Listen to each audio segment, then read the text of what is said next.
morning, Juventini. Welcome back to the All Juve cast. This is episode 19, and it's post Juventus versus Atalanta. They say misery loves company, and here we are with a full panel to tackle this 1-0 loss, unfortunately, to Atalanta. Frustrating times, and a lot to discuss. We got Luca with us, Lucci, and making his debut, Moro joining the crew today. And yeah, simply reached out as we always say. We're wide open to open up this platform to any and all Juventini.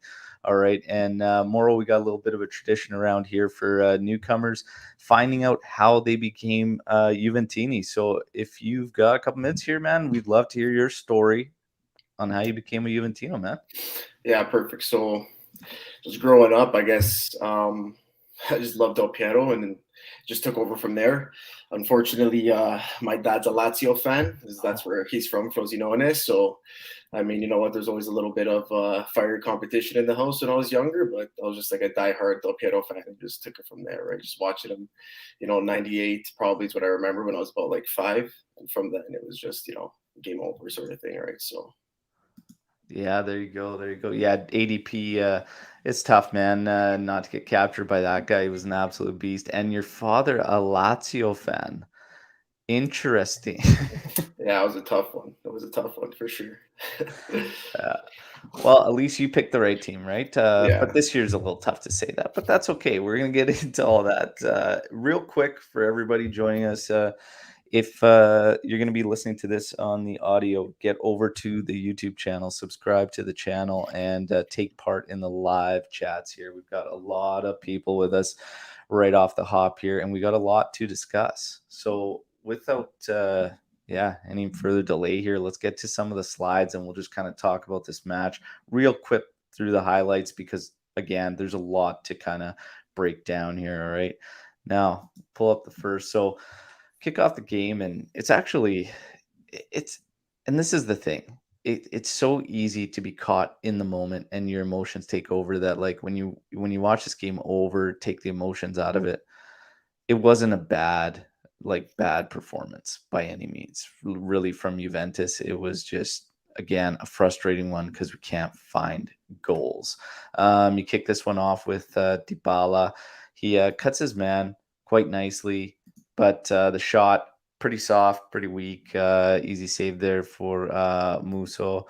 You get into another scenario here. This was a really, really good opportunity and doing the right things. Talked about it in the tactical breakdown. And if you can man them up on the outside, Atalanta, and put some pressure on their midfielders, you'd be able to generate some counterattacks. We did quite well.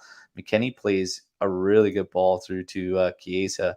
Great opportunity, just couldn't get enough separation, and unfortunately, Toloy there intervenes on what was probably one of the best opportunities in this match for us to get one there.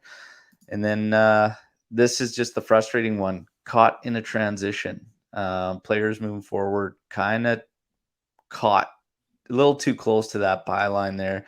Morata with a blind one touch, and he's not even close to his target, and it gets turned around on us so quick.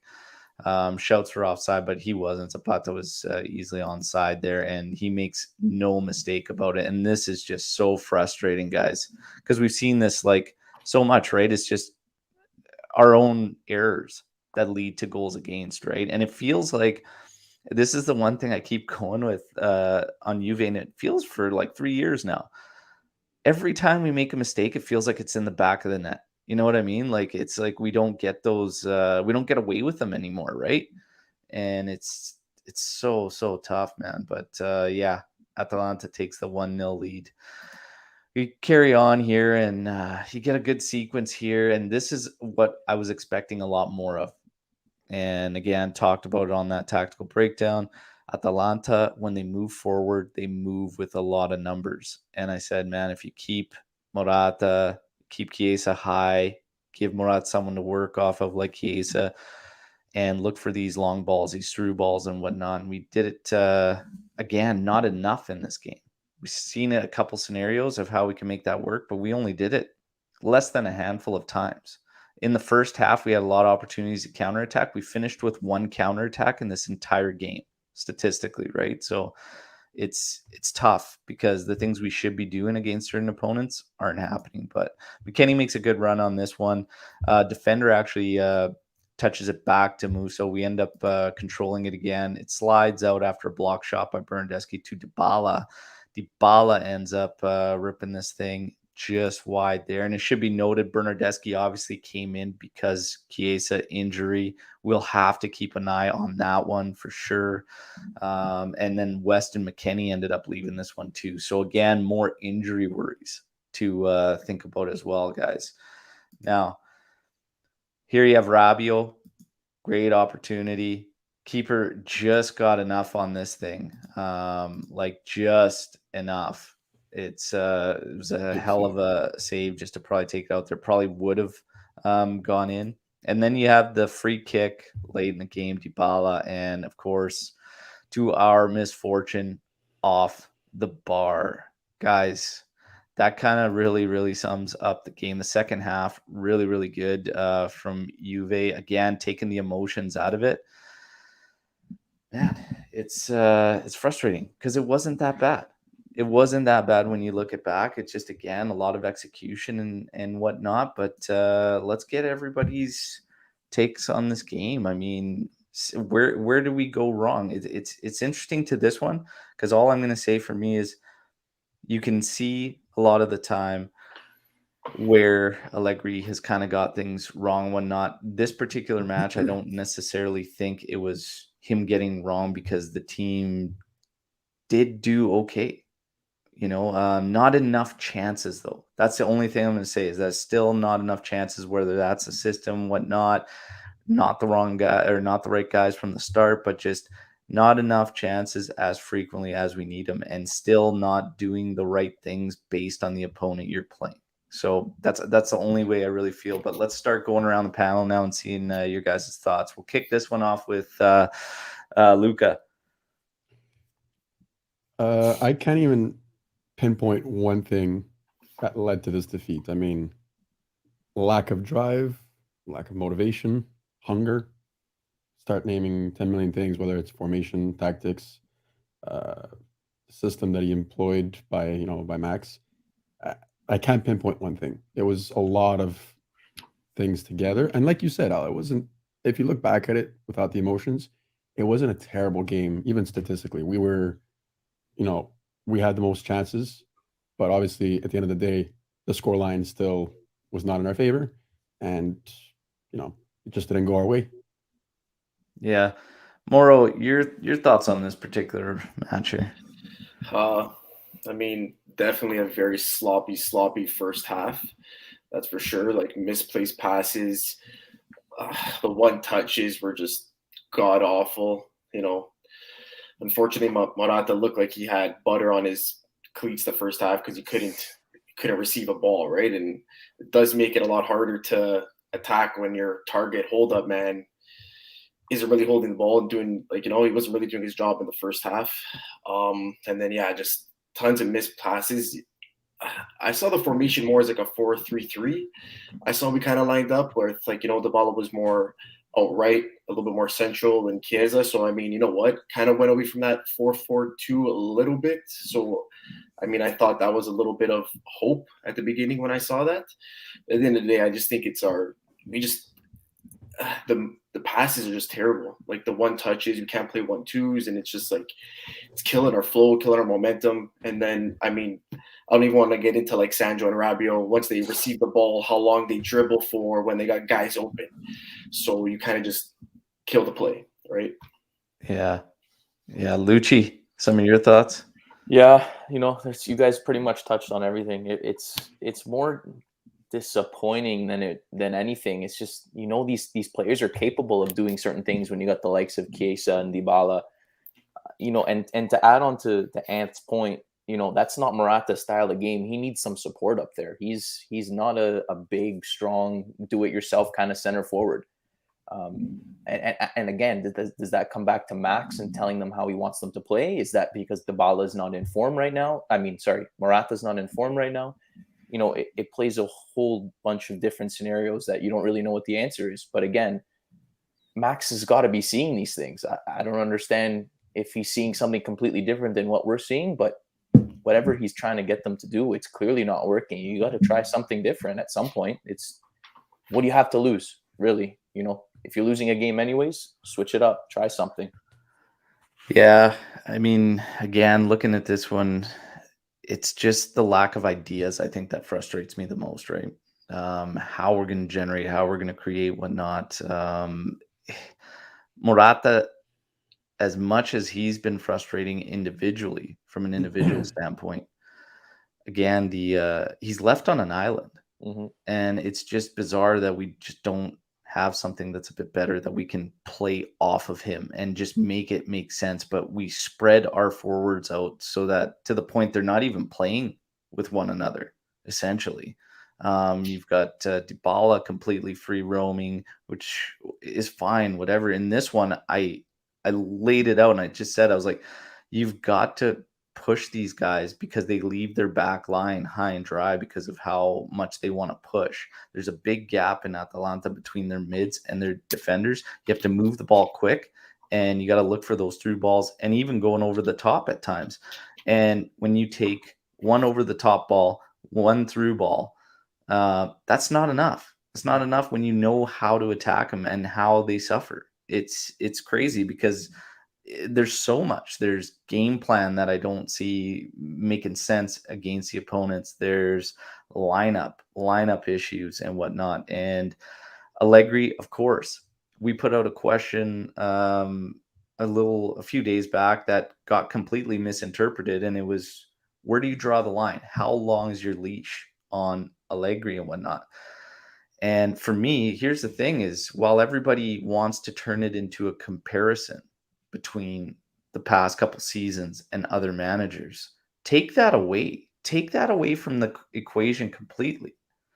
Just what do you hold the manager accountable for? And is Max doing the best he can? And is his job covered so that we can comfortably say 100% this is on the players?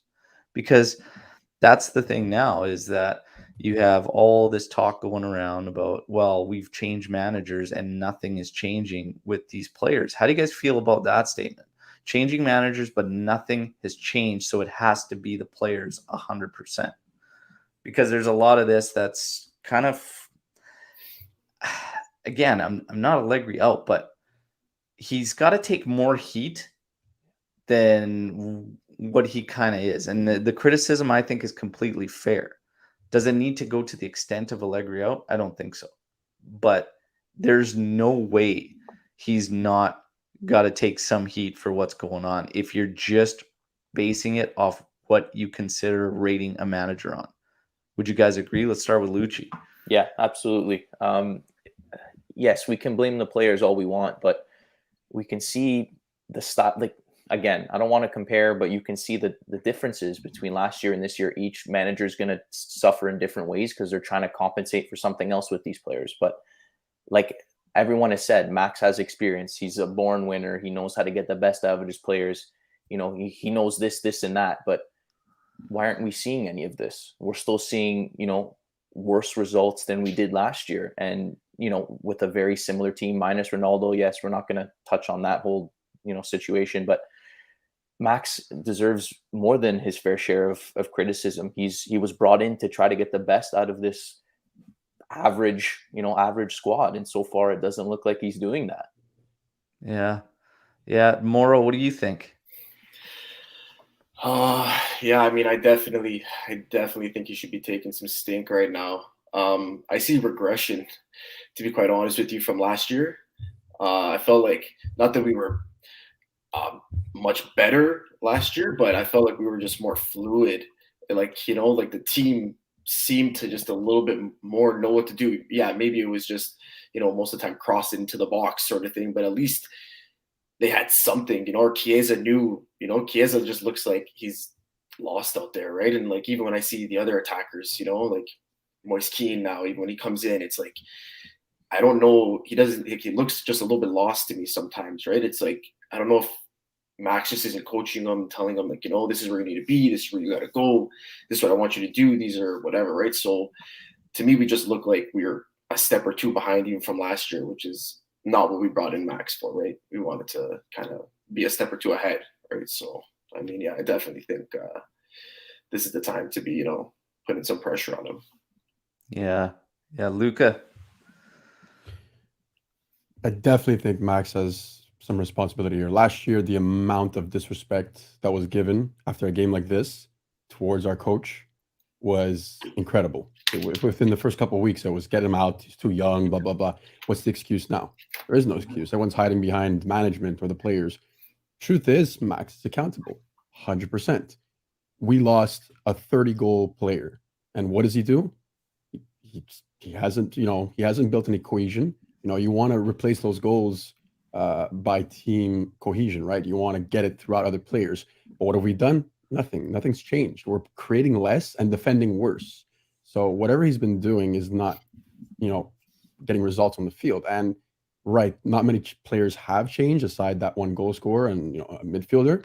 But even his whole theory and tactic of cohesion in the back and keeping it tight isn't working out because we're still leaking goals. The only difference is this year is that we're not scoring as many as we were before. Mhm. So if you can't fix one problem in the back, at least try to solve it and counteract it with something going forward.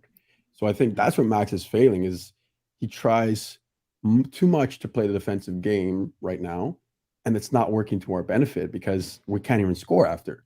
This system that he employs does not look good when we're a goal down. And that's always what happens. We always get a goal down. And then getting back up there is impossible. So why not start on the front foot and actually try to attack them? And yeah, okay, well, you let in a goal or two from our own mistakes, that you can work on. But it's never going to get better if you can't put the ball in the back of the net. So yes, I think Max is accountable, but I think our players should take some blame as well in this because obviously we know how Max is. He demands perfection. So I think there is an equal blame, but there's no way Max is in any way innocent. Yeah. So we got Dell's coming in here with I hold the manager accountable for a complete lack of identity or strategy from the team. This isn't new either. So those that say it will get better over time have nothing to base that on. Georg coming in with not Allegri out, but should it have been Allegri in to begin with? So this is a very, very tough one. I was fine with Allegri coming in. Okay. I talked about it a lot. I said, look, you got to get stability at some point. We know his history. We knew that as far as the mold it fits for Juventus, he was the guy. And if we were gonna move away from Pirlo, I thought, okay, it's fine bringing Allegri back, right? Now, obviously, a lot of the pro Allegris are kind of getting very, very concerned, rightfully so. And this question does become a good one. Should we have gone back? And I think it's highlighting the bigger picture, which is the board and how much is actually just lack of cohesion from the top almost. You know what I mean? Because now when you look back at this, it's almost like they wanted to do something. They couldn't almost agree on a direction and they said, forget it, let's just go back to Max. And it feels like it's almost like they don't know what direction they want to go. They can't find a guy to fit like a style or whatever that style direction is. And they just said, hey, let's go back to Max. And it was almost like them giving in, right? So you do start to raise questions about the board and the brass. And now a lot of the discussions have shifted into Agnelli taking a lot of heat.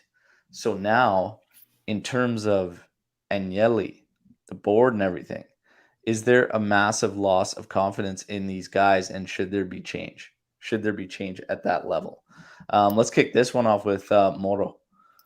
I mean, yeah, definitely. I think Agnelli deserves to take some stink out there as well because, like, at the end of the day, it starts from the top and goes down to the bottom, right? So you got to blame the top guy in command. And you know what? I think you guys have been touching base on this, and I've been seeing it a lot on Twitter too. Losing Beppe was a huge loss. I think he was, a diamond in the rough there, right? So Yeah, you definitely got to hold Agnelli accountable, right? I mean, the players that we've, like putting Paratici in charge by himself, I think was just a disaster class, right? Like he just wasn't ready. And I mean, it's showing now to the team that we got, right, that it's just kind of trickling down, right? And whatnot. Yeah. So, Luca, what are you thinking as far as the board goes? I think honestly, last year I was very, very critical of them. This year I'm not overly angry about it because we did see a bit of a cleanup, right? Fabio's gone. We've got two new guys basically streamlining the top now, and we even have a rumor of a new guy coming in as well to help Cherubini out. So I think Agnelli saw what he had to do. You know, he got rid of Paratici pretty quick, not quickly. He got rid of him like he had to, and we all were screaming for that for a while. So I think you have to give them as well as Max a little bit more time here. We're not going to see results right away. These guys aren't maybe the quality of Beppe Marotta, but at the same time, you can't go and start asking for one of the best. I think I'm not going to say the best, but you have to realize what Agnelli also has done for this club in the last 10 plus years, right? He's only been here for that long, but how much have we done since? I think he still has a lot of great visions and great future ideas in his mind. Will they see fruit in the future? We don't know that, but I think to just call for his head and expect something to change, I think it's too long. And I don't think he is necessarily, at fault for most of it. Like you have to look at Paratici and some of the things he handcuffed us with. Sorry, like you can't start blaming Cherubini. He hasn't been there that long, and we just now finally got a new director. So until these guys have been around in maybe 2 years, I'm not going to start asking for them to just get all out because I don't think they're all that much at fault. Yeah, Lucci, the board. Yeah, I think Luca hit it pretty well. We'll see if there's much of a change with Cherubini and now Agnelli. Like Luca said, he's done a lot for this club, and for the most part, he's trended them in the right direction. So for that, I think he deserves a little more time. Again, the whole situation with the players coming in, extending Khedira and Matuidi, like that also didn't help us. And that wasn't really, that was coming from the end of Marotta there. So, he plays a role in this, and it's kind of been a trickle down effect from that. It's going to take time. We all should have known this from the beginning. Yeah, that's a big key point there too, is Marotta. Yeah, the loss of Marotta has really, really been shining through since he went away, obviously. And as far as Agnelli taking the heat, I think he's earned the right to at least try to get it right. But people have to realize that at the end of the day, he's a businessman, right? And he's letting other guys kind of look after the other aspects, and we might be kind of faulting him on stuff that other guys are in charge of. But those are also his decisions in part with people have to understand Agnelli also answers to a board above him, right? Yeah. So a lot of people forget about that, but it's tough right now. The whole shift from Allegri originally, you could see the lack of cohesion in the board, in the brass. Like you've got Agnelli looking for a guy. He did not want Sarri. They went with Sarri. There was no time to get somebody else and whatnot. Paratici wanted to keep Sarri on another year. So did Nedved, and then Agnelli said no, and then he goes and picks Pirlo. So they need to get on the same page from the top and work down. The three aspects are the board, okay, then you've got your coach, and then you got your players. As far as breaking them all down, okay, why we can't put it solely on the players when we look at the manager just on his own. Okay, so let's just take Allegri on his own here. Dell's kind of spoke to it earlier about holding him accountable for how the team plays, the identity, the strategy and whatnot, the tactics. From everything I can rate a manager on right now, I would say Allegri's not cutting it. And one of the main things about Allegri that everybody praised was his ability to get the most out of the guys he has. That's the biggest thing he's failing at right now. But that's the biggest thing he was praised on. I heard all the discussions about saying Allegri will come back and, oh, yeah, he'll get this team rolling like he would have won the Scudetto last year with that team and whatnot. Granted, CR, which we're not going to dive into, big loss, a lot of goals and whatnot, but I'm not sold 100% from what I'm seeing. And Georg talked about it earlier in a comment here in the live chat, saying that we haven't seen the change in his game. We haven't seen any kind of evolution, right? And again, when you have a team that's not in sync on the pitch, like, we want to fault the players and whatnot, but I'm not seeing any cohesion. I'm not seeing any chemistry. I'm not seeing. We're left with so many answers. And when you get lineups where the majority of your team is underperforming, is that necessarily the individuals or something bigger, right? Because if the team was playing well and you have a couple guys that consistently let you down, I think then you could take it to the players, right? But when it's big and it's a lot of your starting lineup underperforming, it might be a bigger scenario where the manager's held accountable. You guys agree with that? Absolutely. Yeah, 100%. For me, the main concern is that your best players with Max are not being your best players, and I think the way he's using Chiesa and even Dybala for that matter right now, you're wasting them. They're, how many times yesterday did we see them in their own half, practically in our own box, where they should be, almost at least at half, if not for deeper. So, you need Chiesa to be up there. He needs to, you can't expect him to run the whole length of the pitch and, start a counterattack. That's not a winning tactic. That's not, sustainable. Yeah. It's tough. I mean, the roster and the players alone, okay, regardless of the talent level, I expect a manager to at least have the players he does have play as a team. We're not playing as a team. Mm-hmm. That's just the thing. And if you look at the second half here of this game, and again, I don't put this particular result on Max because overall, Atalanta didn't do a whole bunch. They didn't hurt us a ton. We had opportunities, not a lot, not enough, and not great ones outside of a couple. But overall, like with Max, he's just not getting the best, like Lucci said, out of his guys. And again, we're not playing as a team. In the second half of this one, when you empty your clip, and all of a sudden you got, Kyle Georgie in there, Bernardeschi, you got Keane.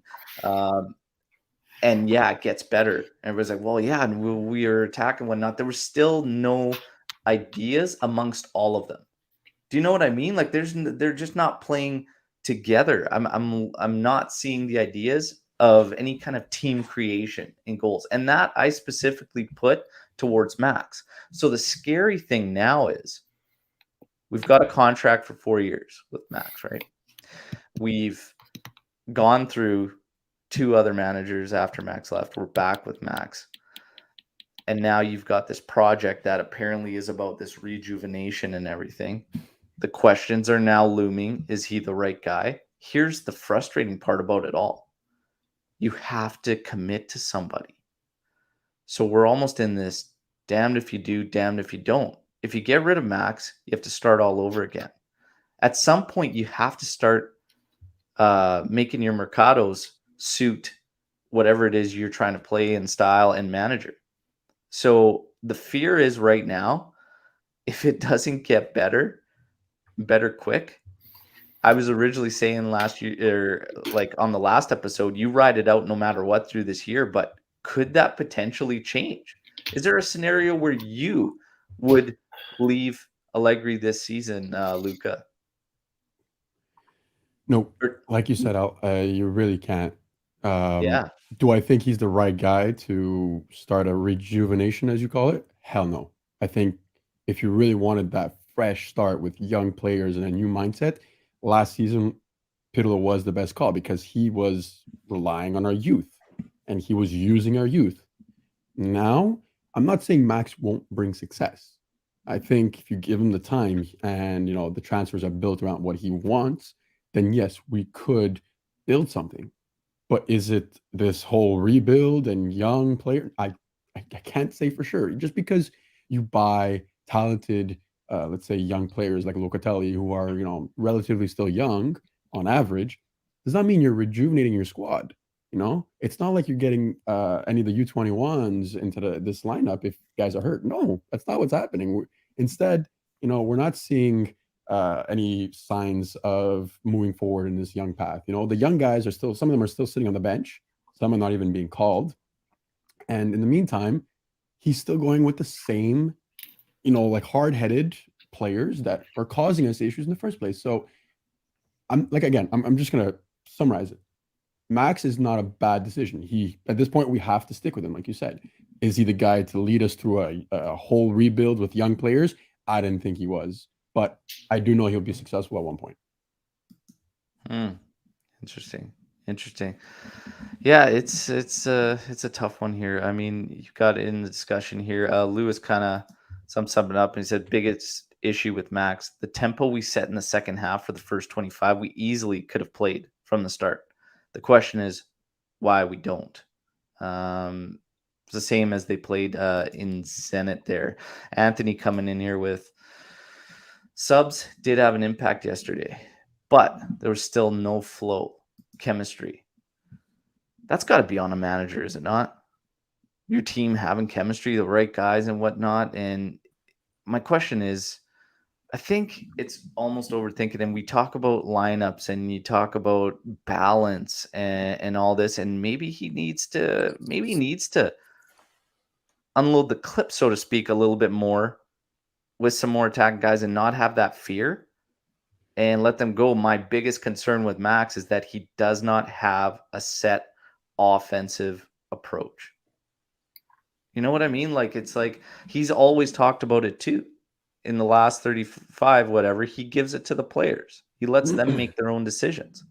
That's kind of alarming scenario to think about, that there's not going to be anything set from them. So that's kind of tough. I don't really know how I feel about it. But guys, Chiesa will mix the next 6 matches. Okay. So we talked about the injuries. Chiesa, McKennie. Chiesa's out for 6. McKennie's on a day-to-day status, which is good news because he has been putting in good performances. Salernitana, Genoa, Malmo, Venezia, Bologna, Cagliari. These are the matches for sure Chiesa will miss. He might, unless he makes it back a little bit earlier or whatnot. I want to ask you guys how you would set the team up in Chiesa's absence, and even factor in McKennie's because he is day-to-day and whatnot.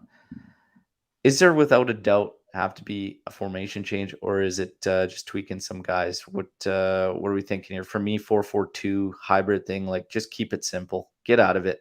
Get out of any kind of hybrid thing with these guys. 4-3-3, line them up and play. That's how I feel. But let's kick this one off with Lucci. Yeah, I agree. We've been a long supporter of the 4-3-3, so it just seems to suit this team much better than a 4-4-2. Like, I don't understand why Max is not willing to give that a shot. You got Kulu off the bench, you got Kyle Jorge, you have Bernardeschi back now. And probably a 3-man midfield would also benefit Artur and maybe even Rabiot instead of getting him higher up the pitch, because we all see that he's useless as a left midfielder. So yeah, for me, I would I think Bernardeschi's going to get in there on the left, and to cover McKennie, it's probably going to be Bentancur, would be my guess. Unfortunately, I know Luca doesn't like that. Neither do I. But, if it's a 4-3-3, I would sub in Artur, Locatelli, and I guess Rabiot in the 3. And then, you can purse Bernardeschi up and take it from there. You have some options. You just got to try something new, like I said. Yeah, you know what? And that's the biggest thing too. This is another reason why I think it's fair to criticize Max is you've got guys in poor form continuing to start. Mm-hmm. How many starts consecutively can Morata go out there and even if you were leaving him on an island, the bare minimum was not there out of Morata. So try starting Keane, Kyle George as a rotational player substitute. Like, I don't know, just try things. Rabiot on the left as an outside. Get him out of there. Change your formation if you have no other options to play on that outside. Make it just a standard 3 midfield. Pellegrini in for Sandro. At least some life. Somebody that wants to have some type of attacking prowess. Make some attempts, right? Moro. Yeah, so I mean, I definitely agree. I would either go with the 4-3-3 or the 4-2-3-1. I mean, it doesn't look like, we all know the confidence that Allegri has in Morata, so I highly, highly doubt he's not going to start. So if he does start, I would throw Keane out there with him, because in that second half, that's when it kind of looked like, he had someone to play off of more of, right? Someone who wanted to be more centrally. The 4-2-3-1 I think would work too, just because Paulo loves to come deep, retrieve that ball from the midfield. And then, yeah, like you said, you kind of leave Morata all alone out there, right? When Paulo comes back and is so deep. So I think having Keane out there might be a little bit of a solution, possibly, to help them play off of each other, sort of thing, right? I mean, I don't know, right? At this point, I don't even know if I have confidence in 3 center midfielders to play together. That's the problem with the 4-3-3 that I have, right? We don't have 3 guys that can string passes together, right? So I wouldn't mind seeing Artur and Locatelli out there together, just to try it out, because what's the difference, right? Whether we lose 1-0 going down without anything, or whether we lose 1-0, at least trying something. Well, this is just it, and this is another reason why I get frustrated with the management, because the coaching is just because you're asking Rabiot to continuously do something he just can't do, and he hasn't done it, hasn't shown it. So why not get Artur in there? Holding another reason is how many times we get dispossessed in the midfield, and just in general dispossessed. Artur's best quality, probably, and some might argue the only thing he brings to the team, but it's the ability to escape the press and how he can hold on to that ball, and it's next to impossible to get from him. Get him in there. Get Locatelli on the left, and he can help assist in some creativity and some vision, and play your 3-man mid, and just get your forwards up there. Stop like with this outside thing and asking Chiesa to run rampant there. Like, get Keane up on one of the wings. If Morata's going to play, keep him up top. Get Keane on one of the wings. Go Kulishevsky on the other. Cuadrado, I like him personally at the back, right back, because I think when we moved him up, something changed. Some shifted. He just hasn't found rhythm. And he's been under siege past couple games at right back too. But he made a couple decent interventions against Atalanta, actually. Just getting his body in the right spot and taking some hits there. But yeah, just try something different, to continue to go with something that lacks flow, chemistry, cohesion, everything that everybody's listed.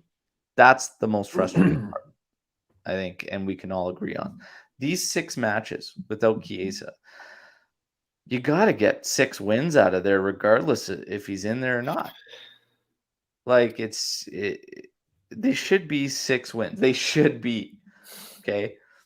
And almost any other time I'd say, hey, I'm full of confidence and there's no issues. This year, I really don't know with the mentality of this club and whatnot. And it's interesting. Everybody saw the rumors about Agnelli speaking to the club yesterday and whatnot, and after the match, and thinking it was like a rah speech about the game or whatever and the performances and whatnot. He was actually addressing them about all the side discussions about the investigations into these 42 transfers and whatnot. That's what he's actually talking about, apparently. And Allegri was discussing the speech and just said, yeah, it was a very, very strong speech and well done by Agnelli and whatnot. But again, there's a lot of things going on. At the end of the match, you have players being criticized for walking away and not greeting the fans and stuff like that.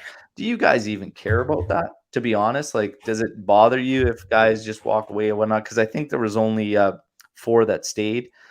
And it was Chesney, Bonucci, Cuadrado, Dybala. I think actually Delict was out there too, because I think it was Delict who signaled to all them to, hey, walk over to those fans. But does that bother you in any way, shape, or form when guys do that? I think if they're gonna do it, you gotta, like, the whole team needs to be there, not just Right. 5-6 guys, because then it makes it shows lack of team unity, chemistry. It looks off. It looks hack show. I don't know. Yeah, I can't even give a good answer here because, I mean, as a fan, yes, I feel good knowing some of these guys came and apologized. As an athlete, I've never played in a stadium that big with or like, let's say, fans in one side or something. Walker. Okay, thanks, Daniel. Appreciate it. So I can't really, like, start defending these guys because I'm sure you guys know it. When you play a shit game and you're mad, like, you don't want to talk to anybody. You just want to go in the locker room, sulk in your own shit, and just get on with it, move on to the next game. Not a lot of guys are able to gather themselves emotionally and just do what has to be done for the club. In this case, yeah, I respect them. I thank them for it. I'm glad it was those guys.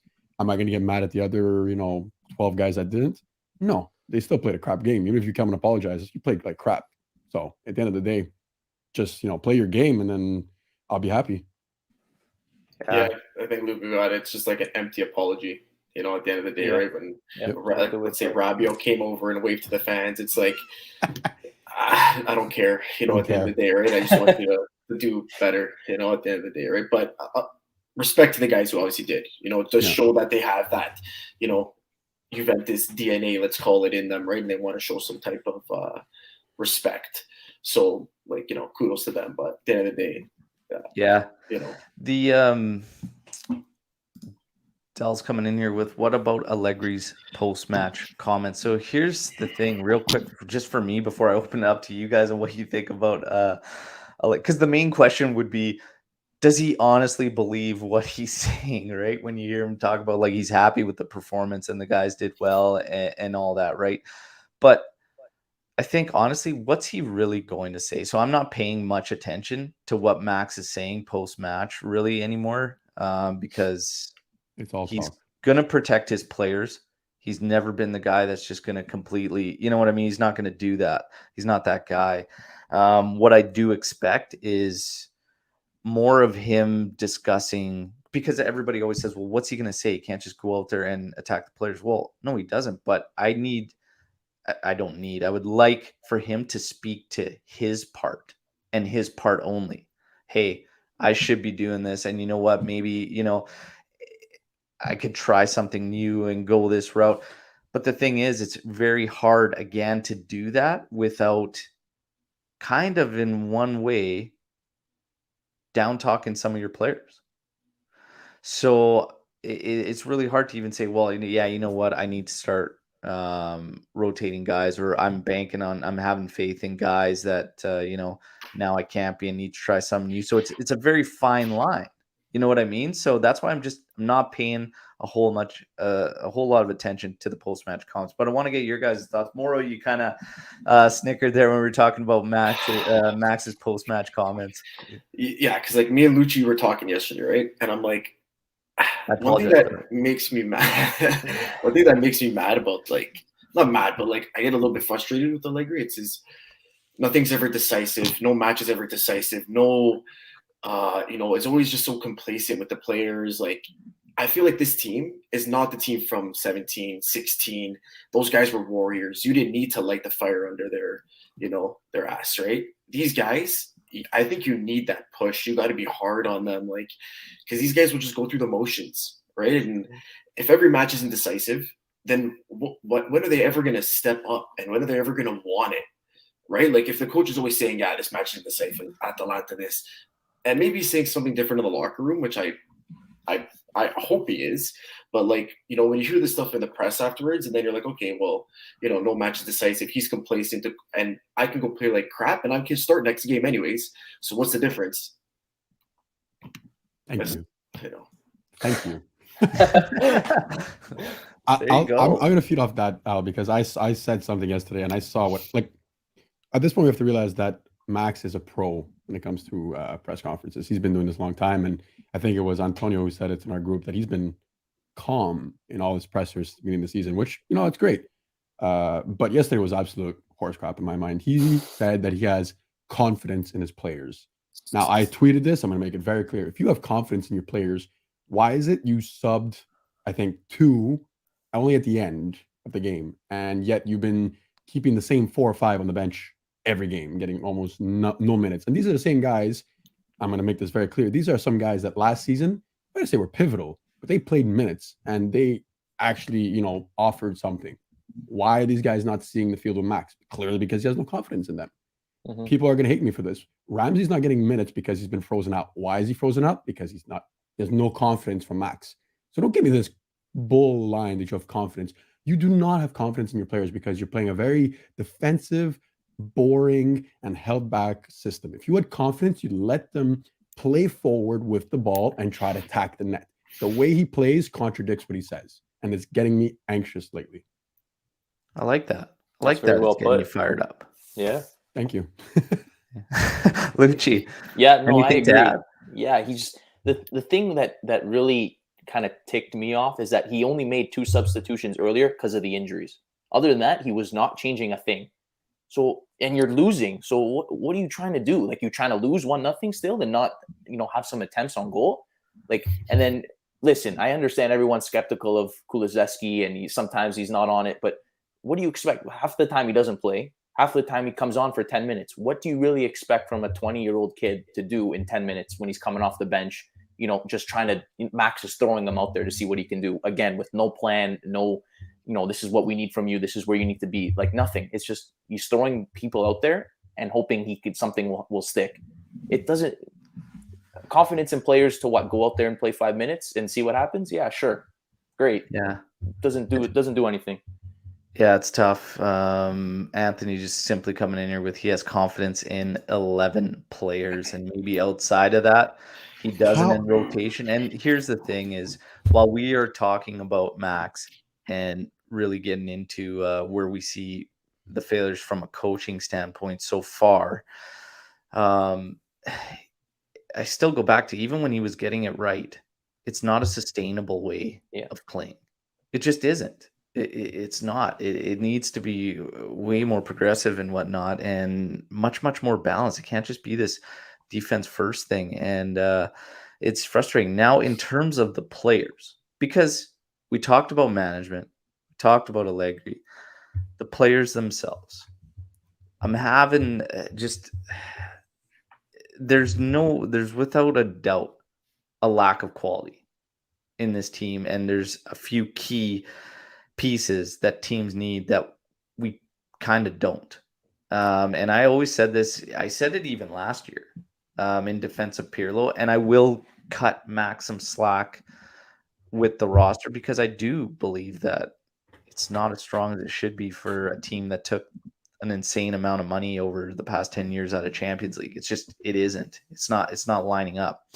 Paratici was all over the map. And you know what? The all or nothing, if it taught us anything, it taught me that Paratici was a gong show, okay, to say the least.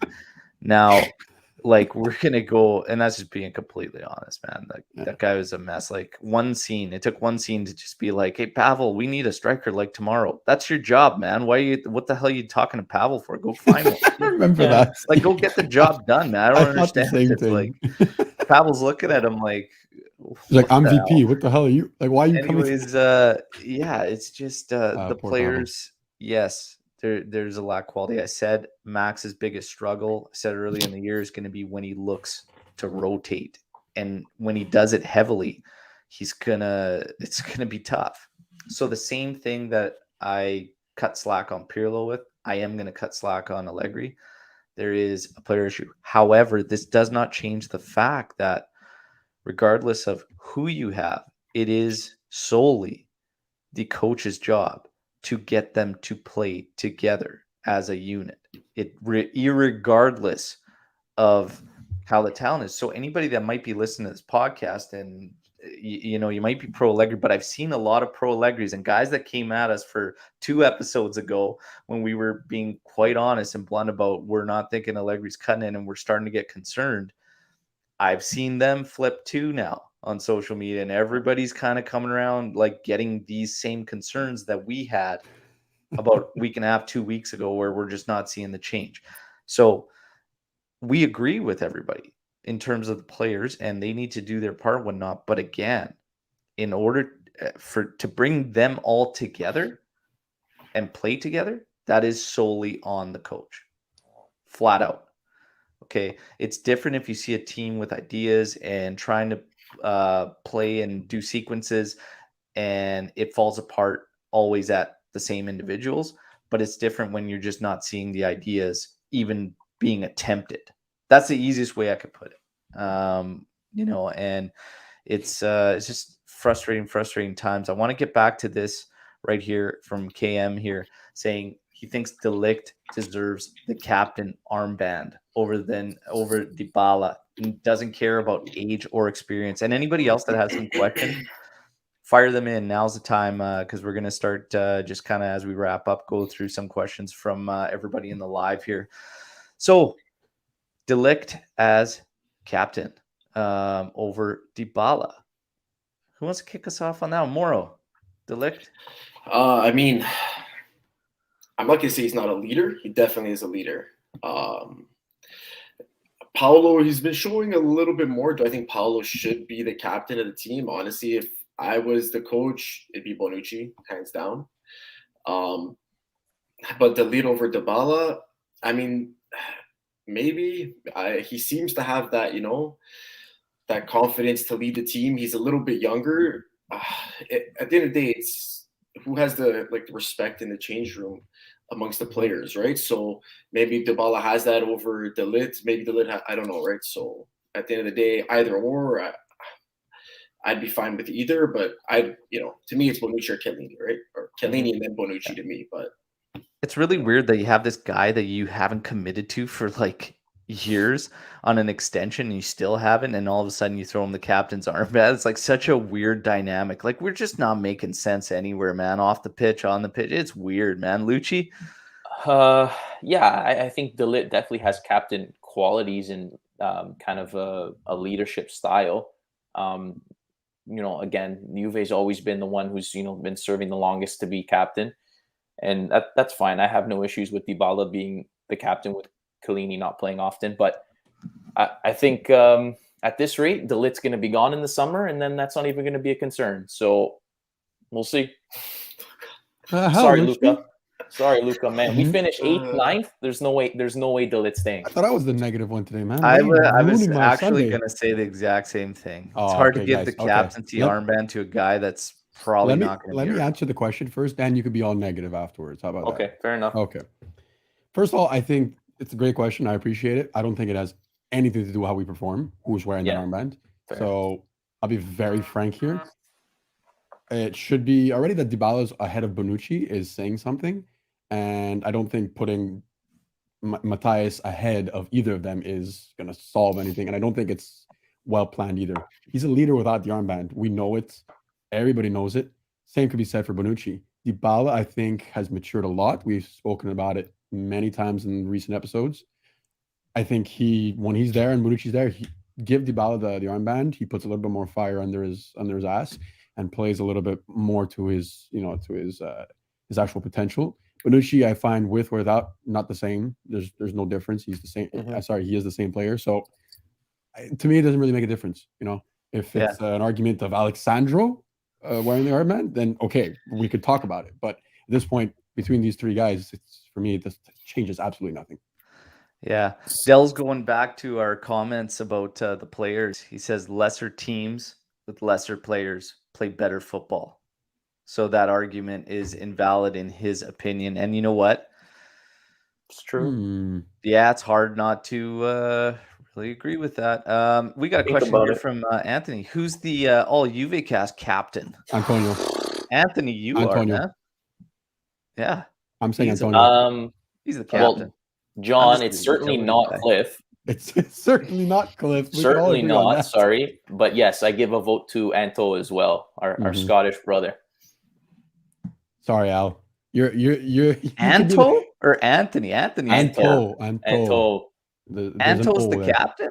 You are the Mister. Anto is the captain.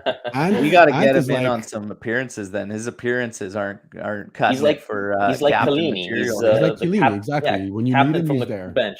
And when he comes in, Captain he is from the bench. Pinsolio. Pinsolio. John Stewart, all in for Cliff as captain.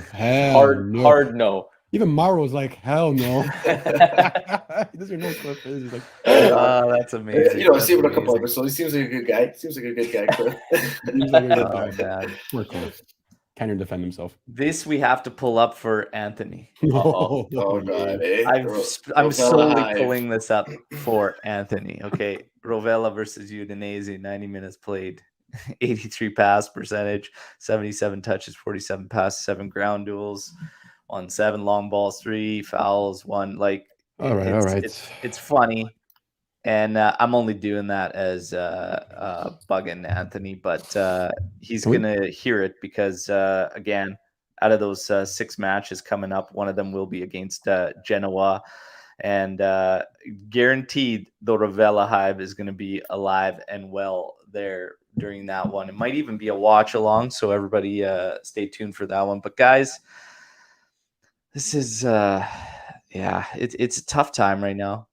I think everybody's got to just get ready for riding this thing out and stop trying to maybe put a timetable to it, right? I think we got to just start to be realistic, and all the bad business is caught up. The managerial changes have caught up, and it's just, the team needs to commit to something. If you're going to rebuild, do it properly, right? Like, just actually bear down. This trying to still succeed and hold certain expectations while trying to go through it is probably not realistic, right? It's going to be way too hard to do post COVID. COVID was like the ultimate equalizer that just wiped out everything, essentially. Like, we just got bit so hard, and realistically, could be a couple of years, guys, of like, honestly, like, struggling, like, being that somewhere in the 4 to 8 range, probably, in league, because I don't see big changes coming in the summer when everybody's talking about this Mercado and whatnot. I see the deficit. I see a 400 million euro bond coming in that's pretty much going to get chewed up. The investigation. We haven't even really touched on this investigation with the transfer bans. Number one, everybody does it. We know that. We know. And they have the right. Everybody has the right to charge whatever they want on these players. They're players. Of course, they can go higher than suggested value, book value. That's their right. I think what people are missing is that what they're being investigated on is for how they booked it. Right? So it's like, it's not necessarily that, but it's the false accounting side of things, which we'll see what happens. But I find it hard to believe Agnelli would put himself in a position, like, I'd be shocked. I'd be extremely shocked. But when it's Juventus involved, sometimes these guys want to make an example, and I've yet to see one of these investigations come out with nothing coming out of it.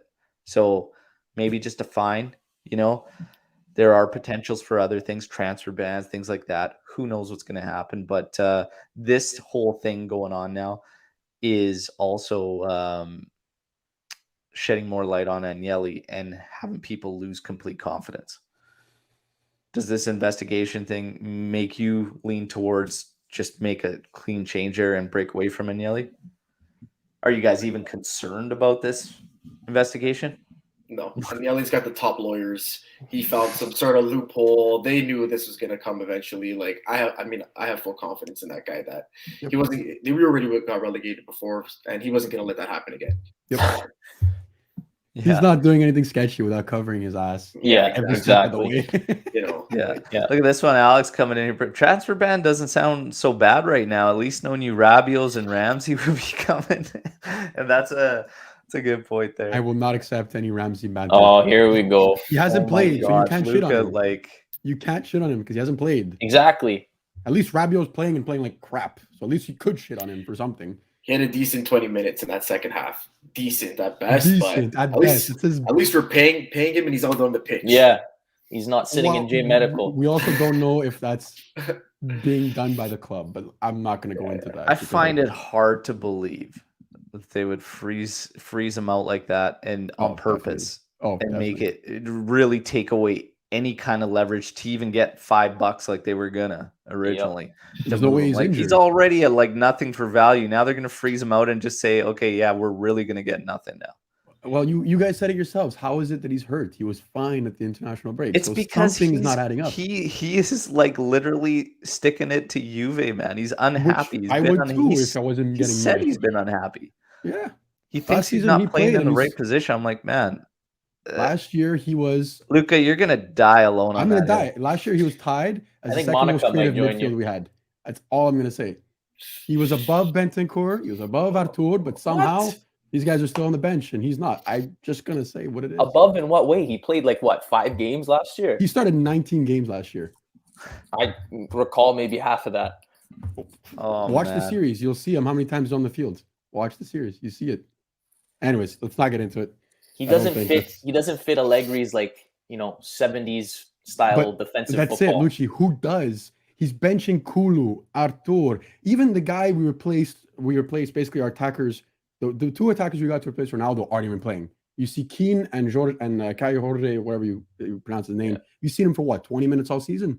When is it going to change? I agree with you. That's why there was a comment earlier from Alex P. I think it was saying, Allegri's the one to get the best out of, the spirit and the grit out of your team. And I don't really agree with that because, you need your young players to be, to grow with the club and whatever. Right. How are they going to grow and gain confidence with the club when they're playing 5 minutes, in the 85th trying to do something with no system, no idea going on. Definitely. This is going to be our last, I don't know, topic. Yeah, no, and we should go into this now. That's the thing. It's You've got Kulusevski that, Lucci brought up here and sitting on the bench and whatnot. Fans are ready to dismiss him. And if he goes, he goes.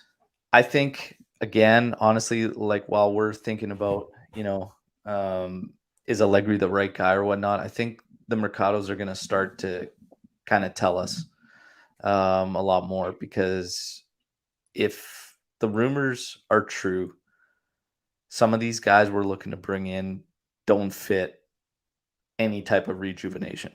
Okay. Mm-hmm. Right. It's getting ridiculous now. Okay. So we're in a rebuild, but we're looking at 33-year-olds. Exactly. And it's like, what? I don't care if the price is right. I would rather not. At that point, yeah, bring your Rovella back.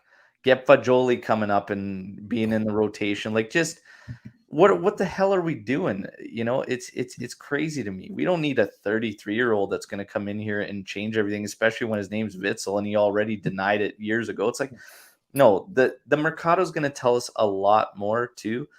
And we got to remember Max is apparently, as reported by all the top guys, the final yes or no on those moves. So to me, once we get into the summer and back him with the Mercado, we're really going to get an idea of if he's the right guy. Witzel's a very much Allegri player, though. That's why it would not surprise me. And it's, you know what? If you want to get an Allegri player for Allegri, that's fine. Do so. We know that Kulusevski was a signing for Sarri. We know that McKennie was a signing for Pirlo. We know these things, but use what you have. And even that is know that Kulusevski was a signing for Sarri though, because Sarri was like plan C, man. But no, because he was signed mid-season in January, if you recall. We paid the amount in January for Kulusevski, and he was at that time playing in a 4-3-3, and so was Kulusevski. So that was the whole, in my mind. I feel like Kulusevski was a signing to block the other teams in Serie A that were going after him. I feel like Barazzi was trying to pull a fast one and be like, oh yeah, Either Cooley way, blocked him. I honestly don't think he was like whatever it is, even Al, brought in for sorry. he's being wasted right now. That's 40 million that's being Yeah. wasted right now, sitting there. At least I could give it to Pirlo. He tried him and he played him. Max, okay, you want to be frustrated with the kid, but the same things we said about McKennie at the beginning of the season is what Max is saying now about Kulusevski. But look at what Weston has become. Maybe if you give Kulu the minutes, he'll actually learn. I don't He had a understand couple why. good bright spots last year. He was you know? great last year. He Right, was he had one of our his top moments. forwards. But he's not going to do anything playing 5 minutes off the bench. Right. Same with right. Cal Jorge and even Arturo, who we haven't seen at all. Like, That's my point. It's frustrating because you think at least, okay, yeah, he's got confidence in these 11 players to start. But like you said, he's not even using them right. He's got Dybala doing like he did in 2018. He's playing him on the right wing because he doesn't know where else to put him. Like that was ridiculous yesterday. You don't put Dybala on the wing. He's lost there. Well, again, how do you have confidence in Rabiot and Bentancur, but not Artur or Kulusevski? Like, where do you draw the line? Where does this? What they were nice to you in training, so we're like, yeah, you know what, I like them today. Like, I think it just kind of sums up the frustration is that again, we feel like there's enough options to try more than what we've seen this season, right? And that kind of sums it up. And I think it's also just our expectation levels, right? Oddly enough, we got 2 trophies out of last season. I expected nothing. I actually did. We brought in Pirlo, didn't even have his ticket at the time. And I said, like, while everybody was so frustrated, like expecting a treble, said this guy literally has not coached a senior team, like, period. Didn't even have his ticket. The expectations when Max came back, and I think this is why everybody is extremely frustrated, is that we associated with the Max teams before. And we just automatically, like, you had Anthony in here, Mr. Serie A wrapped up by Valentine's Day there. Oh, jeez. That guy's the worst jinx. He's terrible. He Mr. got every Predictions prediction there, knee guy over here. So, Needless Twitter. yeah, it's honestly, and I believe too. I thought, hey, Max is going to get this Serie A title. Outside of that, I don't really know, but now we're battling for top 4, and realistically, we're 7 points out now. There's a lot of people just saying top 4 is gone right now, and I'm like, my God, there's so much ball left. Like, I'm not worried about top 4 yet. Okay, just like people that were writing off the Scudetto a ways back, it's like now, yeah, Scudetto title, we can say not happening. It's not happening. Top 4, we are far from out. It's 7 points out. This team's just gotta. He's got to get something that works, that's sustainable. He has to find it, and he's got to be very, very careful with his rotations after that. But right now, if Max isn't seeing the light and continues to move forward in this 4-4-2, I will be extremely shocked, extremely frustrated. But I think the biggest thing for us is bring down the expectations, right, and ride it out. We tried to keep these expectations as high, just given the personnel and the fact that it's Allegri, but we have to be realistic here. And I think Max, yeah, he does have to, face the heat, and he's got a lot of questions that need to be answered, because it was always being said when he was brought back, can he do it with a team that's in flux like that and rebuilt if he's not taken over from Conte like he did before? So interesting. And Conte is a guy that a lot of talks coming out saying, hey, one day he may be back. I think that bridge is burnt. I don't think we'll ever see Conte back at Juve. As long as Agnelli's there, that's for sure. Yeah, exactly. Yeah, I think like that bridge is burnt. So I would 100%. never see that happening. Anthony's asking, is the Scudetto gone? Yep. Depends on these next 5 games. I'm you know what? I think my opinion on top 4 even will change if we don't get these next 5 results. Got to get 12 points minimum. You've got to be perfect in these 5, and you can get yourself in a spot to like kind of go at it, but at least have some confidence, some momentum going forward. Like, If you can't pull out results these next 5, I think top 4 might be seriously gone. Yeah. It's gonna be tough. But I think biggest thing is, man, I'm going back, and I've been saying it, and we're wrapping up here. All I'm gonna say is, remember the 2011-12 season. You go in one game at a time, and you just enjoy the games. Just go back, try and watch them. And it's frustrating as hell, but it's frustrating because we're holding them up here to something that they haven't shown that they are. And it's, in a way, in a sense, not necessarily fair to all involved. Should we be getting better? 100%. Should they be given a little bit more time? Yeah. This team has been through, this is back to Max now after Pirlo. And it's just, it's got to be better from all involved. But do they deserve some patience? I think so. But it is running thin when you don't see the attempts at changing and improving. That we can all agree on. Yep. But we'll see what happens. It kicks off on Tuesday this week? Yeah, Tuesday. Tuesday. Salernitana. I heard Ramsey's playing, Luca. 3-0 win. It's coming. Yeah, okay, buddy. Yeah. So Salernitana midweek. See what happens and take it from there. All right. Now, thanks to Lucci, Luca, as always, and of course tomorrow joining us. And again, the invitation is always there for Juventini to come and join us.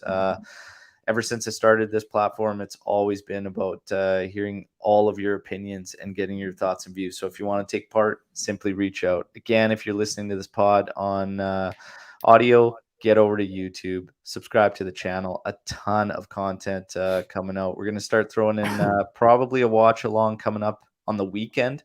Not for Salernitana, but you might get You might get Sweet Lucifer on that watch along, and maybe even the knee guy. We'll see what happens. Say, be in a tank top, of course, you can't check out all juvecast.com website. A ton of good articles and a lot more coming. And if you're interested in writing about La Vecchia Signora, reach out to us. Guys, been a pleasure. Like the video. Thank you. Any last words from any of you as we sign off? Thanks, we move. Like the video. Absolute pleasure. Yes, like the video. 22 people in here on the live chat still as we wrap up. Better be minimum likes. 22 likes, all right? So thank you as always for all the support, everybody. Till next time. Fino alla fina. Forza Juve. Ciao.